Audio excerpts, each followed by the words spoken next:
ਕੀ ਹਾਲ ਚਾਲ ਹੈ ਜੀ? ਠੀਕ ਠਾਕ ਹੋ? ਅੱਜ ਦੀ ਸਾਡੀ ਗੱਲ ਹੈ ਜੀ, ਗੌਰਮੈਂਟ ਪੰਜਾਬ ਨੇ ਕਿਹਾ ਹੈ ਕਿ ਕਮ ਸੇ ਕਮ ਸੈਲਰੀ ਜਿਹੜੀ ਕਿਸੇ ਵੀ ਬੰਦੇ ਦੀ ਹੋਣੀ ਚਾਹੀਦੀ ਨਾ, ਬੇਸ਼ੱਕ ਉਹ ਅਨਟ੍ਰੇਨਡ ਹੀ ਹੋਵੇ, ਉਹ ਹੈ 32,000 ਰੁਪਈਆ 8 ਘੰਟੇ ਦੀ। ਲੇਕਿਨ ਇੱਥੇ ਸਵਾਲ ਇਹ ਪੈਦਾ ਹੁੰਦਾ ਹੈ ਕਿ ਕੋਈ ਦੇ ਵੀ ਰਿਹਾ ਜਾਂ ਗੌਰਮੈਂਟ ਪੁੱਛ ਵੀ ਰਹੀ ਹੈ ਜਾਂ ਖਾਲੀ ਐਲਾਨ ਹੀ ਕਰਨਾ ਸੀ ਉਹਨੇ, ਅਤੇ ਉਹਦਾ ਜਵਾਬ ਬਿਲਕੁਲ ਜਿਹੜਾ ਤੁਹਾਡਾ ਹੈ ਉਹੀ ਮੇਰਾ ਹੈ ਕਿ ਬਿਲਕੁਲ ਵੀ ਨਹੀਂ। ਗੌਰਮੈਂਟ ਨਾ ਤਾਂ ਖੁਦ 32,000 ਦਿੰਦੀ ਹੈ ਔਰ ਨਾ ਹੀ ਕਿਸੇ ਨੂੰ ਸਬ ਸਟੈਂਡਰਡ ਸੈਲਰੀ ਦੇਣ ਵਾਲੇ ਨੂੰ ਪੁੱਛਦੀ ਹੈ। ਅਤੇ ਦੂਜਾ ਸਵਾਲ ਇੱਥੇ ਪੈਦਾ ਇਹ ਹੁੰਦਾ ਹੈ ਕਿ ਸ਼ਾਇਦ ਉਹ ਅਨਪੜ੍ਹ ਲੋਕ ਹੋਣਗੇ ਜਿਹਨੂੰ ਆਪਣੇ ਹੱਕ ਦਾ ਪਤਾ ਨਹੀਂ। ਇਹ ਵੀ ਗੱਲ ਗਲਤ ਹੈ। ਸਭ ਤੋਂ ਜ਼ਿਆਦਾ ਘੱਟ ਸੈਲਰੀ ਦਿੱਤੀ ਜਾਂਦੀ ਹੈ ਪ੍ਰਾਈਵੇਟ ਸਕੂਲਾਂ 'ਚ ਅਤੇ ਪ੍ਰਾਈਵੇਟ ਕਾਲਜਿਸ ਵਿੱਚ। ਪੰਜਾਬ ਦੀ ਗੱਲ ਕਰ ਰਿਹਾ ਮੈਂ। ਅਤੇ ਇਹ ਸੈਲਰੀ ਕਿੰਨੇ ਤੋਂ ਸ਼ੁਰੂ ਹੋ ਜਾਂਦੀ ਹੈ ਜੀ? 5,000 ਤੋਂ।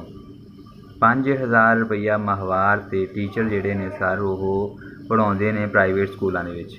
ਅਤੇ ਮੈਨੂੰ ਇਹ ਦੱਸੋ 5,000 ਦੇ ਵਿੱਚ ਅਤੇ 3 ਵਕਤ ਦੀ